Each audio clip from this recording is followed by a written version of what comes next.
Assalamualaikum warahmatullahi wabarakatuh.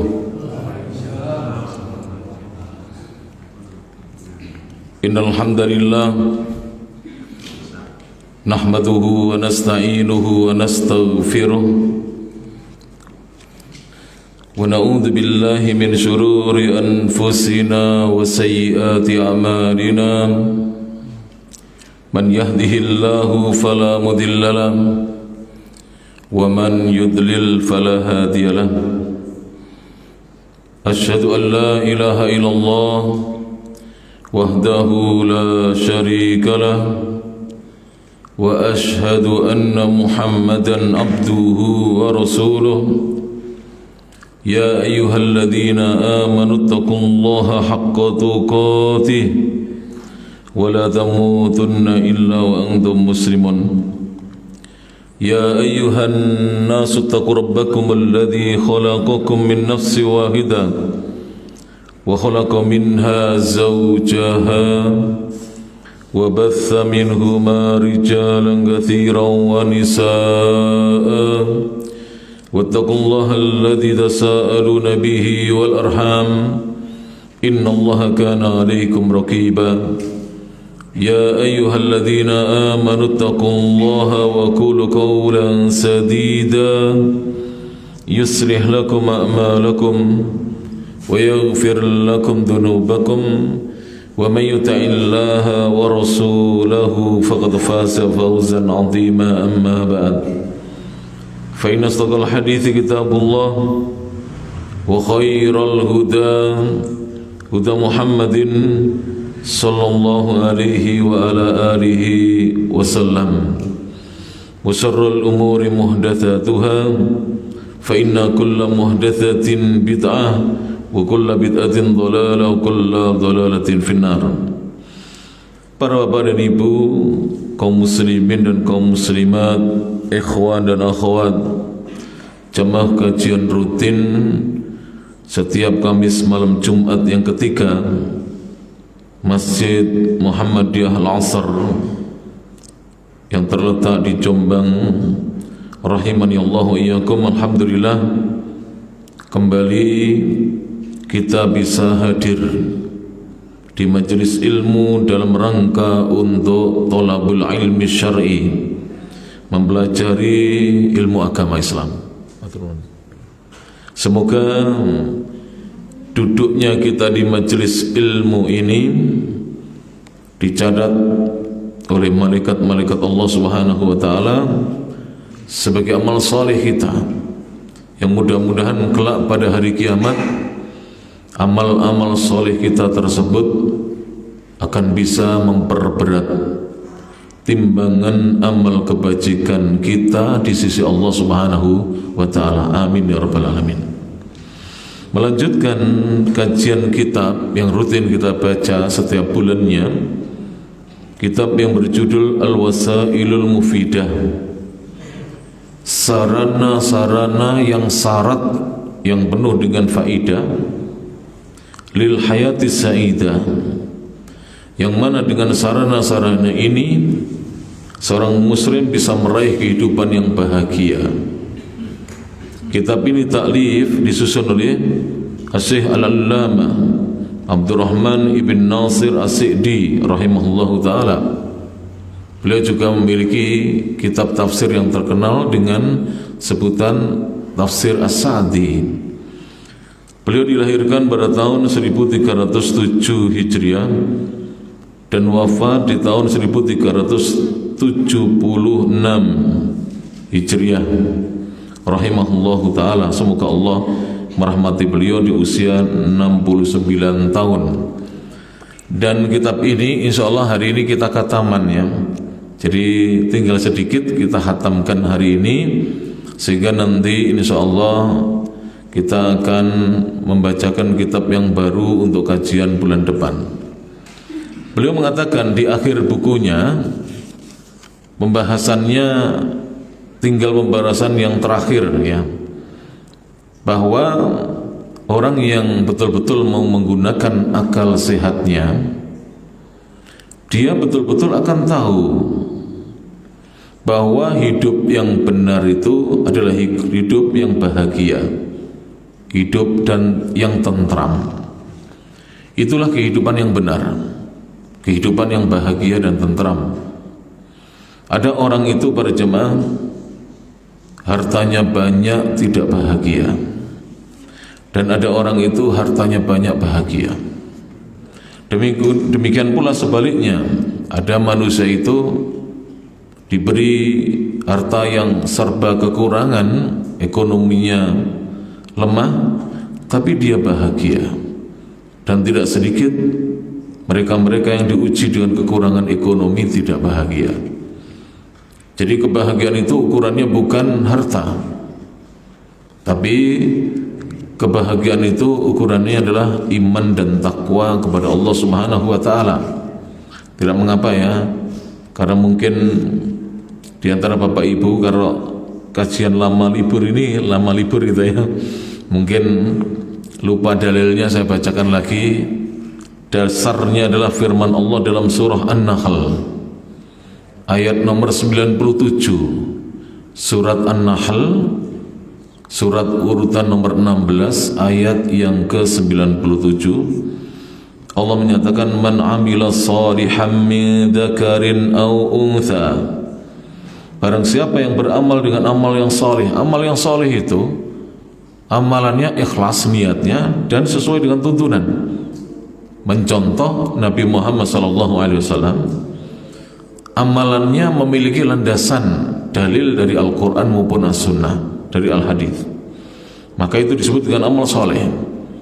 Kalau amal soleh itu hanya sebatas mencontoh Nabi tapi tidak ikhlas, belum dikatakan amal soleh. Atau ikhlas tapi tidak mencontoh Nabi, juga tidak dikatakan amal soleh. Barang siapa yang beramal soleh, min dzakarin, baik dia laki-laki, au untha, atau perempuan atau wanita, wa huwa mu'min, dalam keadaan dia beriman.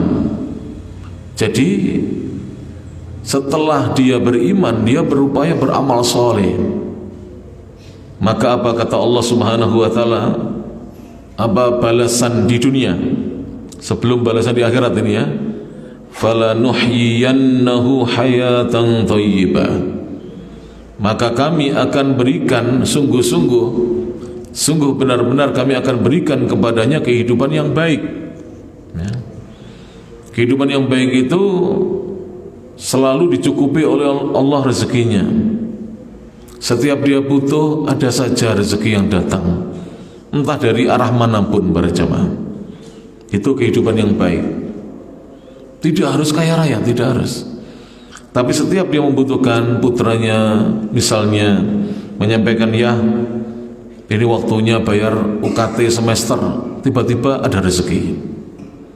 Ya ini waktunya wisuda, bayar dulu ujian skripsi dan juga biaya wisuda, ada saja rezeki. Itu kehidupan yang baik. Dan itu akan didapatkan oleh mereka-mereka yang beriman dan beramal soleh. Bukan hanya beriman tapi beramal soleh. Beriman di sini kata para ulama adalah menjaga tauhid, menjaga akidah, selalu berupaya mentauhidkan Allah dan menjauhi segala perbuatan yang menjurus kepada perbuatan menyekutukan Allah. Jadi dia berupaya untuk mentauhidkan Allah, ibadahnya hanya untuk Allah, yang disembahnya hanya Allah Subhanahu wa taala. Dia tidak minta tolong, tidak meminta kekayaan kepada selain Allah. Dia tidak mencari dukun-dukun yang bisa mendatangkan kekayaan, tidak.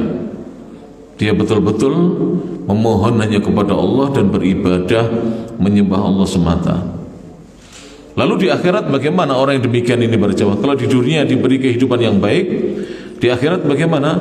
Walanajziyannahum, dan sungguh benar-benar kami akan berikan pahala kepada mereka, diberi jaza, ajrahum, atas ganjaran mereka, bi ahsani ma kanu ya'malun, dengan yang lebih baik kata Allah, makanu ya'malun, atas amal apa saja yang dulunya mereka perbuat.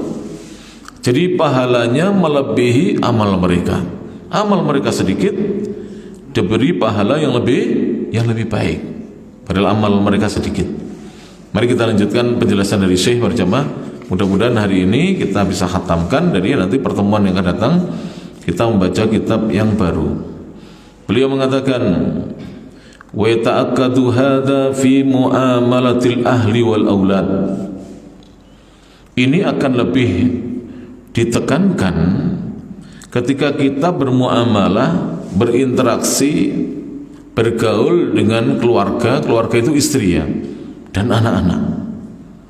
Jadi fokusnya pembahasan ini, pada pembahasan terakhir ini adalah kepada para bapak ya, supaya kita ini ketika bermuamalah dengan istri dan anak-anak, kita ini betul-betul bermuamalah dengan baik. Apalagi ada hadis dari Nabi SAW, khairukum li ahlihi.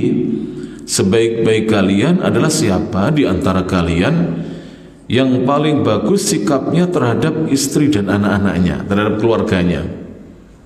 Kenapa kok dimulai dari bapak-bapak atau para suami? Karena para suami adalah pemimpin di rumah tangga. Maka pemimpin harus bisa memberikan keteladanan. Tidak mungkin ya kita menuntut istri dan anak-anak kita untuk bersabar, sedangkan kita sendiri sebagai suami tidak sabaran. Tidak mungkin kita menuntut, nanti diprotes biasanya ya, istri dan anak-anak untuk menjaga sholat 5 waktu, sedangkan si suami bolong-bolong sholatnya, tidak menjaga sholat 5 waktu. Menyuruh istri dan anaknya untuk rajin baca Quran, suaminya tidak pernah baca Quran misalkan. Menyuruh anaknya datang ke TPQ, bapaknya tidak pernah belajar membaca Al-Quran, bahkan belum bisa baca misalnya. Maka nanti kurang itu, sentuhan dakwahnya kurang, ajakannya tidak begitu didengar. Berbeda dengan kalau bapaknya sudah beramal, lalu dia memberi contoh kepada istri dan anak-anaknya. Wa man qawiya ittisaluka bihim, dan juga berhubungan dengan orang-orang yang hubunganmu dengan mereka itu kuat. Seperti siapa? Ayah dan ibu, siapa lagi? Saudara dan saudari, sekandung, seayah dan seibu, maupun keponakan-keponakan. Wa mata wattanta nafsaka ala ilqa'is syarri, maka kapan saja kamu, kata Syekh, kamu berupaya menjauhkan dirimu, kamu berupaya menghindarkan dirimu dari segala sesuatu yang bisa menjatuhkan kamu kepada keburukan-keburukan. Misal, mohon maaf para jamaah, kalau seorang banyak bergaul dengan pemabuk, maka dia rentan ikut-ikutan mabuk. Walaupun dia bisa bertahan, tapi ya misalnya dia bergaul dengan pemabuk, semua temannya setiap malam mabuk-mabukan, dia duduk-duduk bersama pemabuk, lambat laun juga akan disuruh mencicipi minuman-minuman memabukkan. Maka ketika seorang itu berupaya dia menghindarkan dirinya dari keburukan, faqad arahta, maka kamu pada hakikatnya telah membuat dirimu tenang dan tentram. Wastarahta, dan kamu bisa beristirahat. Sebenarnya para jemaah, maksiat itu membuat kita capek, lelah. Kalau tidak percaya, tanya orang-orang yang biasa berjudi itu. Nah, dulu ada di satu kota, saya dapat cerita dari teman-teman jamaah pengajian. Di kota itu orang-orang yang dari pagi sampai sore kerja di pasar, itu kalau pulang tidak langsung pulang menemui istri dan keluarganya, tapi duduk bersila. Tahu sila? Zaman ini silo dhisik. Preso silo mboten. Lek silo ning masjid zikir mboten ya. Silo. Lah, pun paham ya? Silo. Jadi bersila, Pak. Duduk bersila. Bukan zikir iktikaf di masjid, bukan ya. Bukan menunggu iqomah dikumandangkan kemudian salat berjamaah, tidak. Itu katanya uang di atas 100 itu tinggal 50.000 itu. Kadang tidak sampai. Terus nanti uang itu dikurangi lagi untuk beli jamu seduhan. Sebab dia sudah kerja di pasar dari pagi sampai sore. Jadi tinggal dikasihkan istrinya itu ya 30.000 40.000 kurang lebih. Padahal harusnya kehidupan dia Masya Allah tabarakallah ya, cukup bahkan lebih kadang-kadang. Uang penghasilannya kadang-kadang minimal itu 90 100 itu. Saya tanya teman-teman, bahkan lebih. Tapi uangnya dibuat mabuk-mabukan dan dibuat bersila, yaitu judi. Kartuan itu loh Pak, ya. Ya, domino, entah kartu apa, nggak tahulah saya pokoknya. Ya. Saya sendiri tidak melihat mereka, tapi saya dapat cerita dari jamaah-jamaah saya yang kerja di pasar dan sempat melihat, bukan sempat, hampir tiap hari melihat perbuatan mereka. Yang kasihan siapa? Istri dan anak-anaknya. Orang itu kalau dijauhkan oleh Allah dari perbuatan maksiat, hatinya itu tentram Pak, tentram, bahagia. Banyak kok diantara bapak ibu yang sudah berkeluarga, suaminya itu gajinya tidak terlalu banyak, tapi sudah punya rumah, walaupun dulunya mengangsur, sudah punya motor, ya, bisa punya tabungan, bisa membiayai putra-putrinya sekolah bahkan kuliah di perguruan tinggi. Kenapa? Suaminya bukan pemabuk, bukan penjudi, bukan ahli maksiat. Suaminya rajin ke masjid, walaupun tidak 5 waktu. Kalau ada pengajian juga menyimak pengajian.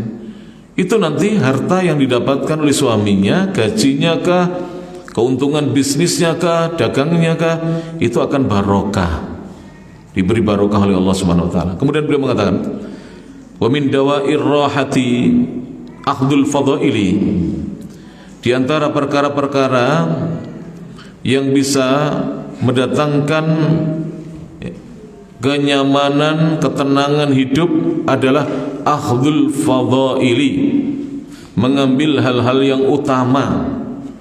Mana yang utama Bapak Ibu? Ya, menyimpan sebagian uangnya, disimpan, ditabung, atau menghambur-hamburkan uangnya.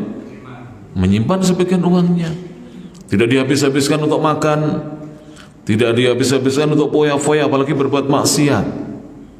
Wal amalu 'alaiha, dan berupaya beramal dengan hal-hal yang utama, bihasabi ad-da'i an-nafsi, sesuai dengan dorongan jiwa, dunat takallufi, dengan tidak membebani diri, alladhi yuklikuka, yang mana jika kita membebani diri dengan beban-beban, maka itu akan bisa membuat diri ini, jiwa ini menjadi gelisah, tidak tenang. Berjamaah rahmati Allah Subhanahu wa taala. Wa ta'udu ala adrajika khaiban, bahkan itu akan kembali di jalan-jalan yang kamu tempuh, kembali dengan khaiban, membawa kegagalan. Min husulil fadilah, dari mendapatkan hal yang utama. Jadi kalau orang itu lebih memilih perbuatan yang buruk, hal yang kita harap-harapan itu tidak akan didapatkan. Contoh, dia ingin anaknya lebih baik lagi pendidikannya, tapi bapaknya ahli maksiat, tidak bisa terwujud ya. Apalagi ibunya tidak sholat, sudah bapaknya ahli maksiat, ibunya tidak sholat, bahkan bisa jadi anaknya ditelantarkan. Untuk makan pun sudah tidak ada lagi ya, uang-uang rupiah yang tersisa, semuanya dibuat maksiat. Naudzubillahi min dzalik. Saya beberapa waktu yang lalu dapat cerita dari sebagian jamaah, tolong Pak Ustadz dijenguk, saya dulunya soalnya kenal, insya Allah kalau jenguk. Masih muda, seumuran saya masih 51 tahun, tapi sudah tidak bisa apa-apa. Kenapa? Karena masa mudanya habis untuk mabuk, yang saya tahu ya, pil koplo. Itu memang kalau masih muda Pak, seakan-akan tidak ada efeknya. Tapi kalau sudah di atas 40, jantungnya mulai kena, paru-parunya kena, ginjalnya kena, bener. Mabuk-mabukan itu kalau masih muda seperti tidak ada efeknya. Ngepil koplo itu seperti ya tidak ada efeknya. Tapi efeknya nanti kalau sudah usia bertambah terus, kekuatan tubuh itu akan berkurang. Bapak-bapak kalau menjaga dari maksiat, alhamdulillah sampai umur 70 masih sehat, alhamdulillah. Masih bisa pergi ke masjid, masih bisa naik motor ya. Kalau menjaga ibadah, ya, tubuhnya dijaga, kesehatannya dijaga, tidak digunakan untuk berbuat maksiat. Dan banyak ya anak-anak muda yang umur 30-an rata-rata sudah meninggal. Kenapa Pak? Kalau malam tidak pernah tidur, begadang malam. Dan saya pernah diberitahu oleh ahli kesehatan, beberapa dokter itu, Ustadz, kalau 3 hari tidak tidur itu bisa mati itu. Walaupun diganti pagi tidur, tapi tidak bisa itu tidur malam. Makanya Rasulullah kan setelah sholat isya beliau sare tidur, nanti sepertiga malam yang terakhir bangun. Walaupun untuk beribadah loh Nabi tidak begadang, Nabi tetap memberi hak badan untuk istirahat Nabi SAW. Dan itulah contoh teladan yang terbaik para jemaah. Mungkin Bapak Ibu pernah ya satu hari bukan sengaja ya ada satu hal yang tidak bisa ditinggalkan, misalnya ada yang sakit, ada yang meninggal atau apa ya, terus malam tidurnya kurang hanya 1 jam, itu habis subuh itu keliang-keliang, betul nggak Pak? Jadi seperti apa, kelemun-kelemun gitu, apa itu, berkunang-kunang gitu. Dan itu kalau diteruskan bisa wafat. Kenapa? Suplai oksigen di otak kurang. Coba yang ahli kesehatan katanya begitu. Saya hanya menyampaikan aja. Suplai oksigen itu kalau di otak kurang, itu mudah wafat pada jemaah. Dan banyak yang terjadi seperti itu. Anak-anak muda itu rata-rata umur 3 bulan sudah wafat. Rata-rata. Yang melean sampai dur itu apa Pak? Sampai dur. Nah, karena di Pare itu begini sapi. Jumlahan sampai dur, sampai apa? Dur mungkin dur gitu. Itu subuh ya, sampai subuh. Akhirnya kesehatannya terganggu, walhasil meninggal dunia. Na'udzubillahi min dzalik. Tentu kita ingin terus sehat sampai tua. Ya semua kematian itu ditakdirkan Allah ya kan. Al-Qur'an surat Ali Imran ayat 185 itu kan begitu. Kullu nafsin dha'iqatul maut. Yakin kita itu. Setiap yang berjiwa akan mencicipi kematian. Wa innama tuwaffawna ujurakum yaumal qiyamah. Sesungguhnya kalian akan dibalas dengan balasan yang sempurna atas pahala-pahala amal baik kalian nanti kelak pada hari kiamat. Jadi Bapak Ibu, mohon maaf, terkadang panjenengan ibadah ada balasannya di dunia tapi tidak sempurna. Balasan yang sempurna berdasarkan ayat ini Ali Imran 185 adalah di akhirat, bukan di dunia. Di dunia mungkin secuil sedikit dari kebaikan amal soleh kita dibalas di dunia, tapi itu sedikit sekali dibandingkan balasan akhirat.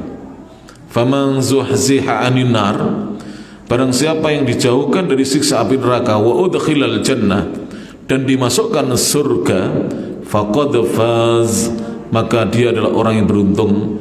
Wa mal hayatud dunya illa mata'ul ghurur, dan tidaklah kehidupan dunia kecuali kesenangan yang menipu memperdaya.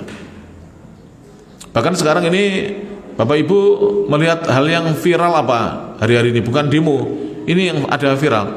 Banyak anak-anak muda sekarang ini orang Indonesia nikah dengan bule. Kita bahasakan bule aja enaknya. Kadang ya bule Jepang, padahal Jepangnya nggak bule ya. Kadang bule Hong Kong, Jepang sudah mulai banyak. Tapi yang banyak itu nikah dengan Australia, dengan Rusia, dengan Kanada, dengan Amerika, ya, dengan Italia, dengan Turki, banyak itu, ya. Baik yang dari sini pemuda Indonesia maupun pemudi, ya, perjaka maupun gadis yang nikah dengan orang sana. Ternyata orang sana itu kadang-kadang mohon maaf ya, tidak, bukan merendahkan, tidak. Kadang-kadang lo istrinya orang Indonesia lo biasa, umpama nyari orang sini dia sulit cari lelaki yang mau, ya tak? Biasa. Masalahnya dari face-nya, wajahnya, rupanya biasa. Juga bukan anaknya orang kaya. Kadang diajak ke rumahnya itu rumahnya biasa saja, ya. Rumahnya dari papan atau dari kayu, tapi suaminya ganteng. Kenapa para jemaah? Ada yang tahu? Mereka itu, ya, ini sudah dinyatakan oleh seorang gadis dari Amerika ketika menikah dengan pemuda Indonesia. Katanya alasannya satu, pemuda Indonesia itu, ini yang dibicarakan oleh gadis Amerika, mau menikahi. Kalau pemuda dari sana tidak mau menikahi, maunya menzinai. Nanti kalau cocok baru dibawa ke tempat ibadah mereka, dibaptis, baru begitu. Kalau cocok, kalau tidak cocok ya bubar, ya. Kumpul kebo, Pak. Kumpul kebo, ya. Yang kedua, pemuda Indonesia katanya loh ini bertanggung jawab rata-rata. Maksudnya begini, kalau orang sana Pak, itu istrinya kalau walaupun sudah ada istri suruh kerja sendiri. Jadi hasil suaminya ya untuk dia sendiri itu kebanyakan karena mereka tidak ngerti agama. Kemudian istrinya suruh menghidupi dirinya sendiri, alias tidak bertanggung jawab. Yang ketiga, pemuda Indonesia itu mau punya anak. Orang sana kalau sudah nikah tidak mau punya anak. Itu aneh kan ya? Nah itu saya lihat itu mbaknya itu lumayan ya, wajahnya lumayan. Pemuda Indonesianya mohon maaf agak hitam, ya orang kata ganteng. Tapi kan tiga poin ini ada Pak, 3 poin ini. Apa itu tadi? Mau menikahi, ya tak? Bertanggung jawab. Yang kedua menikahi dulu, bertanggung jawab, dan mau punya anak. Dan mungkin itulah jalan untuk dia mendapatkan ketentraman hidup Pak. Mungkin dia melihat orang tuanya bagaimana, tetangganya bagaimana, ya kan? Makanya mohon maaf Bapak Ibu, nanti bisa dicek, nanti dikira saya ngarang. Teman-teman sudah saya suruh ngecek. Angka bunuh diri tertinggi itu bukan di negara-negara Islam dan bukan di negara-negara miskin.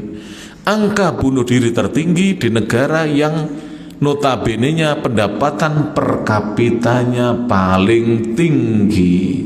Kenapa? Tidak ada iman dan amal soleh, adanya kekafiran dan kemaksiatan. Sudah klop Pak, kekafiran digabungkan kemaksiatan, hidupnya amburadul, tidak ada kebahagiaan di sana ya. Makanya bapak-bapak binjing ya, binjing Jumatan lagi. Saya jamin ya bapak-bapak, paling berapa persen ya, kalau panjenengan tidak menjadi khotib, itu saya pengalaman sendiri. Kalau saya pas tidak ada jawab khotib Pak, itu biasanya ngantuk. Masuk masjid itu ngantuk. Berarti hati kita tentram. Orang itu kalau bunek, sumpek ya, tidak akan bisa tidur. Akhirnya pergi ke psikiater, ke dokter, minta obat tidur. Kita tidak perlu Pak, tidak perlu. Orang Islam tidak perlu obat tidur. Wes lu budal ning masjid Jumatan jam 10 lak turu ya Pak. Dijamin itu. Saya tidak usah jenengan ya, jenengan paling ya sama sama ya gitu. Berarti masuk masjid itu tentram ya. Tidak bisa dipungkiri. Siapa yang mau memungkiri? Nyatanya begitu pada jemaah yang rahmati Allah Subhanahu wa taala.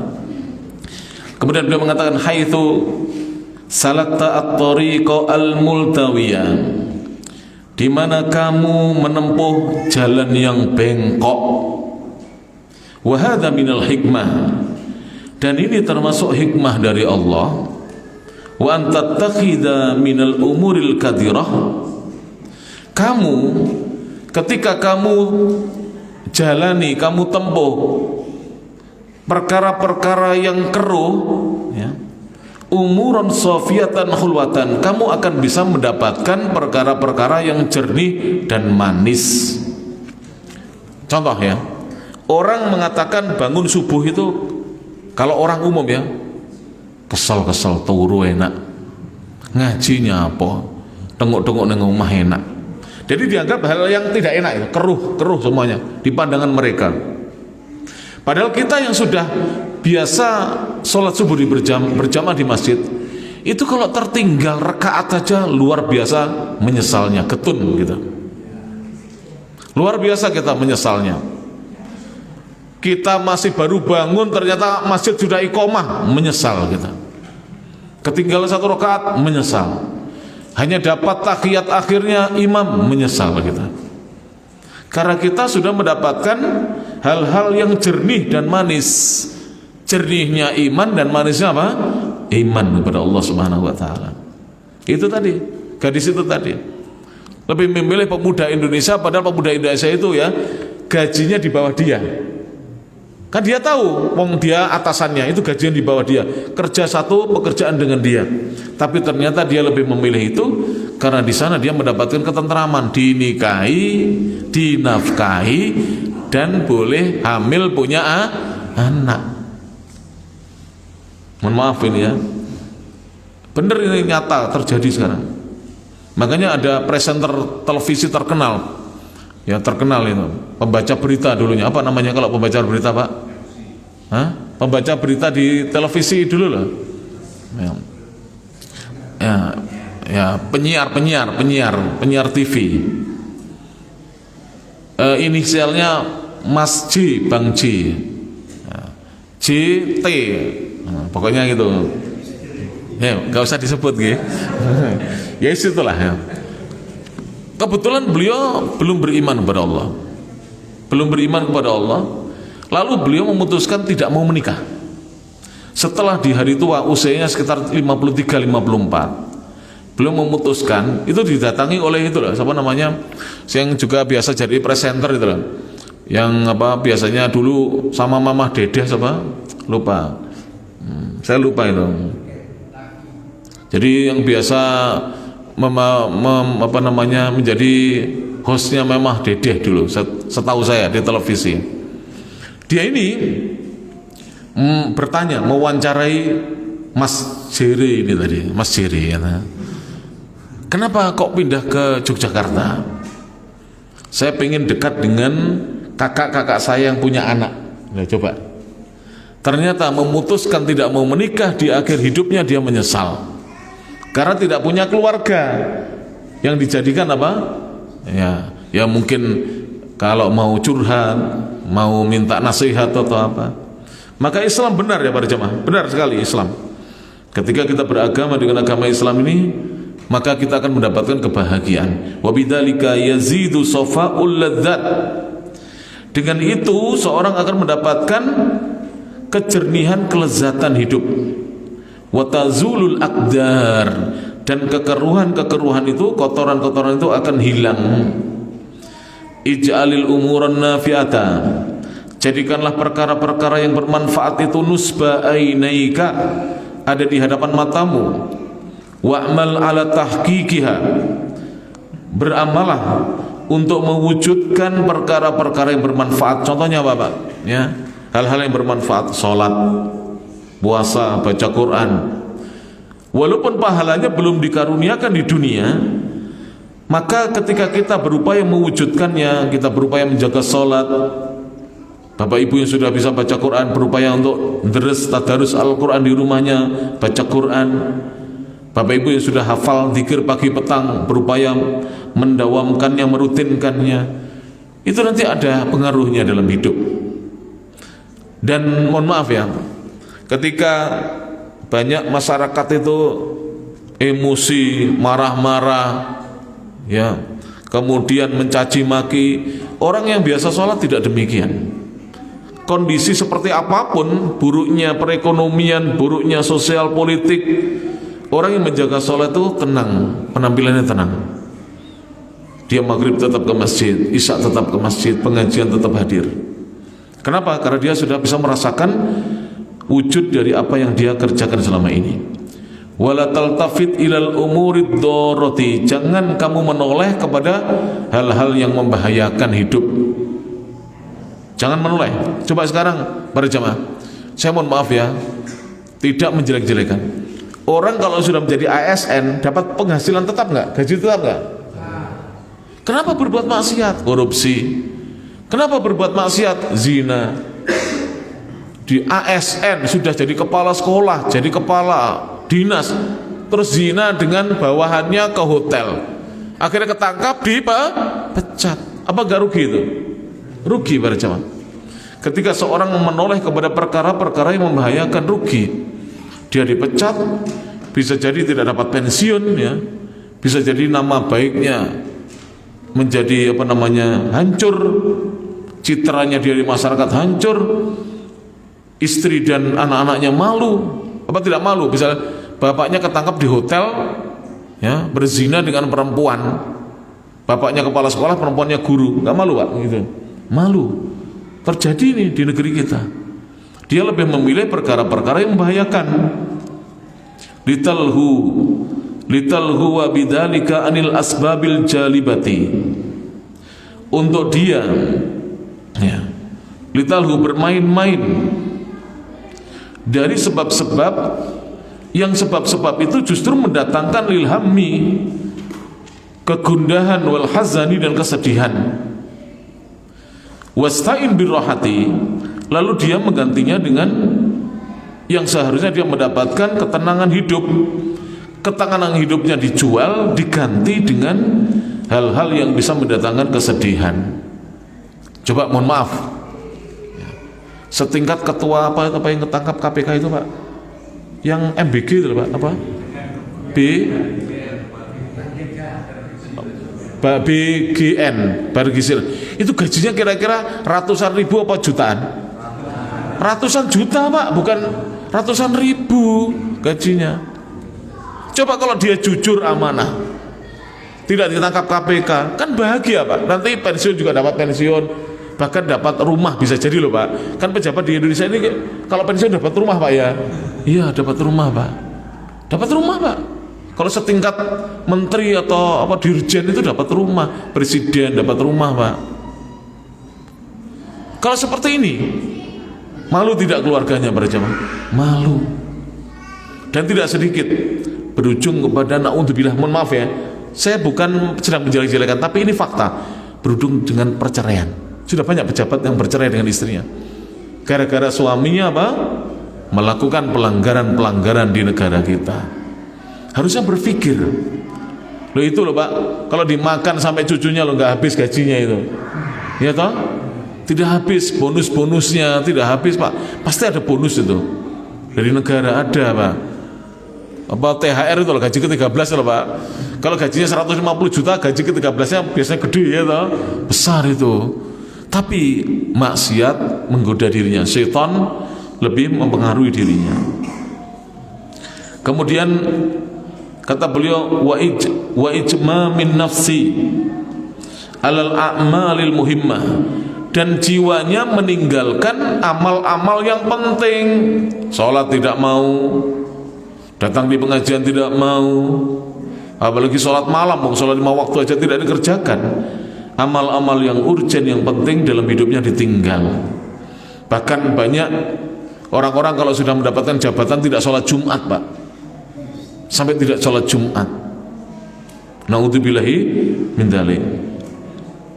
Saya tahu karena jamaah saya itu kadang-kadang pejabat Pak, cerita ke saya, itu kalau rapat gak sholat Pak, rapat tuh ora sholat, sampai seperti itu. Kok penting rapatnya loh ya, nah. Kita ini Pak, rapat silakan, musyawarah silakan, meeting silakan, tapi jangan di tengah sholat. Kita break dulu ya, kita sholat 15 menit, nanti habis itu kita kembali ke meeting lagi. Bagus gitu, diberkahi Pak. Ada bapak pengusaha, nanti bisa dicari di download atau download apa, dicari di googling, namanya Bapak Didik Mulato. Didik Mulato, gak tahu dari mana beliau, saya lupa, pengusaha miliarder. Beliau cerita, setelah beliau menjaga sholat 5 waktu, beliau ini sehari semalam meluangkan waktu 2,5 jam ke masjid Pak. Setengah jam di waktu subuh, setengah jam di waktu duhur, setengah jam di waktu asar, setengah jam di waktu maghrib, dan setengah jam di waktu isya. 2,5 jam dari total. Apa yang terjadi? Beliau ini kan pebisnis, setiap membuka bisnis baru dibuat sukses oleh Allah, karena mendahulukan Allah sebelum dunianya. Tapi banyak orang mendahulukan dunia Pak, takut kehilangan dunia ya kan? Akhiratnya ditinggal. Apa tokonya ada jaminan laris? Tidak mesti. Banyak yang bangkrut ketika kita mendahulukan apa? Dunia. Berjamaah yang rahmati Allah Subhanahu wa taala. Kemudian ada seorang bapak tinggal di sebuah kabupaten ini, alhamdulillah seperti pelajaran ini, ngaji dengan saya. Padahal dia ini orang kaya Pak, tapi setiap adzan ke masjid, nanti kalau ada pengajian boten kundur, tidak pulang di masjid ngaji. Kadang-kadang salim dengan saya, salaman dengan saya. Di tengah-tengah restoran itu bangkrut, di beberapa kabupaten restoran tutup ya. Ada nggak di Jombang ini? Kalau di Kediri banyak restoran tutup Pak, restoran besar-besar itu, rumah makan besar-besar tutup Pak, bangkrut, sepi. Dia rumah makannya sudah puluhan tahun tidak tutup, itu warisan dari bapaknya, sampai sekarang tidak pernah tutup. Sampai dikenal dengan warung makan legendaris, warung makannya beliau. Tahu tidak di Pare Rumah Makan 22, mampir Pak. Itu legendaris tuh. Yang terkenal sotonya dan es kacang hijaunya itu terkenal. Rumah Makan 22 di Pare, Kediri. Itu sudah puluhan tahun tidak tutup. Kenapa? Yang punya dan keluarganya menjaga sholat. Dan kalau pengajian tidak pulang ngaji. Itu hikmahnya, dijaga oleh Allah rezekinya, oleh Allah Subhanahu wa taala.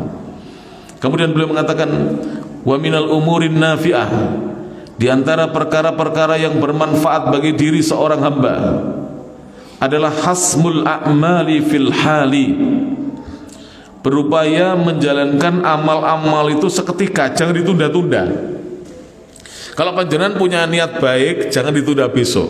Misalnya begini, bapak-bapak baru dapat rezeki 1 juta, lalu bapak-bapak kok saya pengen ngasih tetangga beras 5 kilo sama gula sama mie, langsung aja beri ke toko kelontong, toko sembako, langsung antar. Kalau ditunda besok Pak, berubah pikiran, melaku-melaku ora usah, gak situ, setan tuh gitu Pak. Makanya amal soleh jangan ditunda. Coba panjenengan ya, mohon maaf para jamaah, walaupun panjenengan sholatnya terlambat, ini sudah adzan panjenengan baru bangun subuh, tapi kalau panjenengan tidak menunda-nunda, segera ke kamar mandi, wudu, berangkat, walaupun terlambat 1 rakaat, panjenengan masih dapat sholat subuh berjamaah. Bahkan walaupun ini hadis Nabi, panjenengan datang sudah salam, panjenengan sudah dapat pahala berjamaah. Ada hadisnya. Makanya Umar bin Khattab radhiyallahu anhu, Umar bin Khattab dulu kalau terlambat Nabi sudah salam, Umar tidak jadi masuk masjid, dari luar langsung beliau kembali lagi ke rumah. Ditanya oleh sahabat-sahabat, wahai Umar, kenapa kamu kok kalau terlambat tidak mencari jamaah lain diajak berjamaah? Beliau mengatakan, 1, saya sudah dapat pahala jamaahnya. Yang kedua, saya ingin mendidik diri saya. Kalau saya mencari orang untuk berjamaah, nanti kebiasaan begitu saya terlambat. Saya mendidik diri saya pulang supaya saya tidak punya kebiasaan terlambat. Ini orang berilmu begitu Pak. Sudah dapat pahalanya. Loh lah kok sentek. Ora usah miso-miso wong ngaji gitu. Ya wis salat dhewe teng masjid napa wangsul salat di rumah. Itu. Panjenengan sudah dapat pahalanya. Bagaimana kalau panjenengan bisa mendapati imam walaupun ruku, walaupun imam sedang sujud, walaupun imam sudah tahiyat akhir, tentu lebih lagi yakin bahwa dia sudah mendapatkan pahalanya. Makanya kalau mau beramal, kerjakan seketika, jangan ditunda-tunda. Mana dalilnya dari Quran? Fa idza faraghta fansob. Kalau kamu selesai dari satu urusan, sudah kosong waktumu, kerjakan yang lain. Tidak boleh ditunda-tunda. Nah, kebanyakan orang itu gagal menunda-nunda. Kebanyakan orang itu tidak sukses karena suka menunda-nunda. Kemudian beliau mengatakan, wa tafarrugu fil mustaqbali, dan konsentrasi penuh terhadap masa depan. Li'annal a'mala, karena sesungguhnya amal itu idza lam tuhsam istama alaika baqiyatul a'mali sabiqah. Amal itu kalau tidak dikerjakan seketika atau ditunda-tunda, maka sisa-sisa amal yang dahulu itu akan berkumpul. Akhirnya apa Pak? Banyak. Misalnya begini, saya hari ini tidak mau mengerjakan tugas saya, maka tugas saya besok akan double tugas hari ini dan tugas yang besok. Seperti itu para jemaah kalau ditunda-tunda. Makanya kenapa saya kadang-kadang lewat depan rumah orang itu kok bersih, karena setiap hari disapu. Ini kok kotor, wis kadung kotor malas nyapu. Apalagi sudah halaman yang luas, sudah tumbuh ilalang, tumbuh tanaman yang tidak bermanfaat. Ditanyakan orang, Pak, pinten biayanya resik-resik? Kula purun Pak, Bu, 1,5 juta. Waduh kok akeh, gak sido wis. Akhirnya omahe jembrung, bahasa Jawanya jembrung. Itu karena apa? Ya, coba Pak, bapak-bapak, ibu-ibu, mulai besok yang sudah pensiun aja, yang masih dinas masih sibuk ya, pensiun. Besok, Bu, ibu bersihkan itu, bapak di sini sama nyabit, dicicil setiap hari, sepekan sudah bersih. Benar gak ini apa yang disampaikan saya? Benar. Jangan menunda-nunda amal baik, karena nanti akan bertumpuk-tumpuk tugas kita menjadi banyak, akhirnya menjadi malas. Coba misalnya para jamaah, kita tidak sholat sehari semalam 17 rakaat, benjing kodok, subuh 2 kali, duhur 2 kali 8 rakaat, asar 2 kali 8 rakaat, maghrib 2 kali 6 rakaat, isya 2 kali 4 rakaat, berarti 34 rakaat. Kelenger bukan? Ya, coba ya toh. Makanya ibu-ibu yang datang bulan oleh Allah yang haid tidak disuruh mengkodok sholat, Pak. Berat, Pak. Lah 6 hari tidak sholat loh, 17 rakaat kali 6 ya. Apa gak kelenger kita? Iya kan para jemaah ya rahmati Allah Subhanahu wa taala, berat ya. Saya selesaikan ya biar khatam Bapak Ibu ya, khususnya Bapak-bapak takmir izin nggih kalau rampungaken. Wan tadhafat ilaiha al-amalul lahiqah, kemudian bergabung kepada amal yang belum dikerjakan di hari kemarin, amal-amal yang akan datang terus bertumbuk akhirnya. Fatastaddu waq'atuha, maka menjadi besar ya bebannya. Wa fa idza hasamta kulla syai'in, apabila kamu segera melaksanakan segala sesuatu biwaktihi, di waktunya, ataital umurul mustaqbalata, kamu akan mendatangi perkara-perkara di masa yang akan datang, biquwwati tafkir, dengan pemikiran yang kuat, wa quwwati amal, dengan amal yang kuat, pikirannya jernih, semangat, kemudian tenaganya juga fresh. Kenapa? Karena dia sudah mengerjakan ini. Nanti kalau kita sudah sholat isya ya kita tidak punya beban lagi, Pak, pulang enak. Benar, rasakan orang yang biasa jamaah seperti tidak punya beban, enak sudah. Tapi kalau belum sholat ya, apalagi sholatnya mepet subuh, akhirnya 6 rakaat kan, habis sholat isya adzan subuh 6 rakaat, kan berat itu para jamaah ya. Wayan bagi antatakhayyara minal a'mali nafi'ah, maka selayaknya seorang hamba, kamu, kata saya, engkau memilih amal-amal yang bermanfaat bagi hidupmu. Al-ahamma, pilihlah yang paling penting, paling urgent.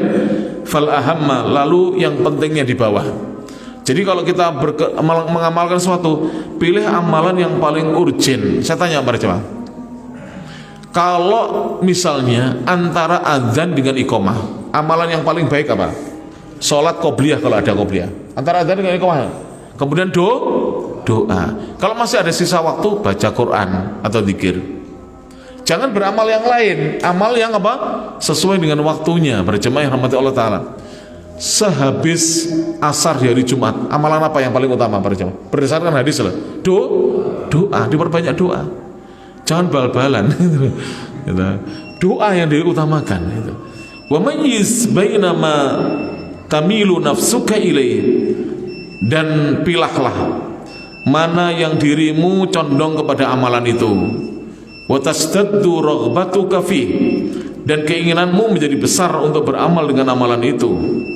Fa inna diddahu yuhdithu as-sa'amata wal malal wal qadir, karena sungguhnya kalau kamu melakukan yang sebaliknya, itu akan bisa melahirkan kebosanan, kejenuhan dan kekeruhan. Wasta'in ala dzalika bil fikri sahih, mintalah tolong atas hal itu kepada Allah dengan pemikiran yang benar.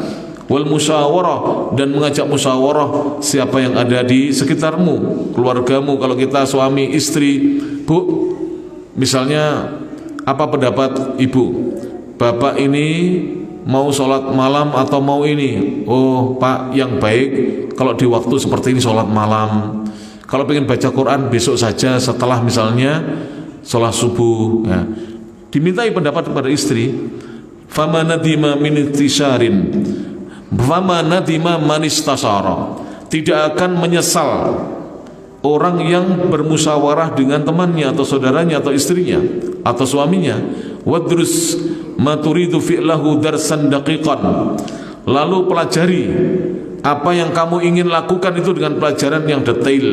Jadi sebelum beramal dipelajari dulu amalannya itu.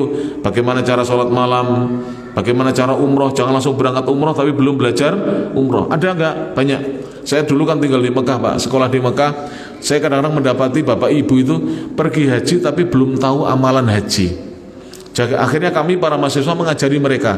Lah kebetulan pembimbing hajinya seperti kayak menelantarkan, mohon maaf lah. Jadi hanya ambil gaji tapi jamaahnya ditelantarkan. Makanya kadang-kadang mohon maaf ini ya, banyak yang ikut KBIH Muhammadiyah. Biasanya kalau KBIH Muhammadiyah itu diopeni jamaahnya itu. Banyak teman-teman yang ikut KBIH Muhammadiyah itu di Gura di mana itu diopeni. Kadang-kadang ditelantarkan, Pak. Lah sudah tidak pernah ikut apa namanya itu? Pelatihan manasik, gitu. Orangnya sibuk tidak pernah ikut manasik, kemudian di sana tidak dibim, itu pelongo-pelongo, Pak. Lah mau masuk masjid riwari tengah jengin apa pintu gerbang Masjidil Haram. Lah kula kan badhe ngaji, Pak. Saya kalau mau maghrib kan ke Masjidil Haram ngaji. Kalau pagi kita kuliah sampai siang. Terus saya tanya, Bapak dari mana? Saya dari Jawa titik-titik, bukan Jawa Timur pokoknya, Jawa titik-titik gitu ya. Loh, Bapak mau kemana sama ibu? Gandengan ngoten. Riwari mungkin ningali polisi wedi gitu. Saya mau masuk, mau ke dalam. Loh, monggo sareng kita bareng dengan kita. Saya takut, Dek, gitu. Nah, saya gandeng bapaknya itu, saya ajak masuk. Ada yang tidak tahu hotelnya, Pak. Macam-macam. Karena apa? Memang belum mempelajari. Harusnya seorang mau beramal belajar dulu. Fa idza tahaqqaqatil maslahah, apabila kebaikan sudah terrealisasi atau terwujud, wa azamta, dan kamu sudah berazam bertekad untuk melakukan kebaikan itu, fatawakkal 'ala Allah, bertawakallah kepada Allah. Bapak Ibu ingin haji dan umrah, tawakal. Bapak Ibu ingin sedekah, tawakal. Bapak Ibu ingin memondokkan putranya walaupun tidak punya uang, tawakal kepada Allah. Innallaha yuhibbul mutawakkilin. Sesungguhnya Allah mencintai orang-orang yang mau bertawakal. Tamat hadhihi risalatu, selesai tulisan ini. Walhamdulillahirabbil alamin. Segala puji hanya milik Allah Rabb alam semesta. Wa sallallahu ala sayyidina Muhammad.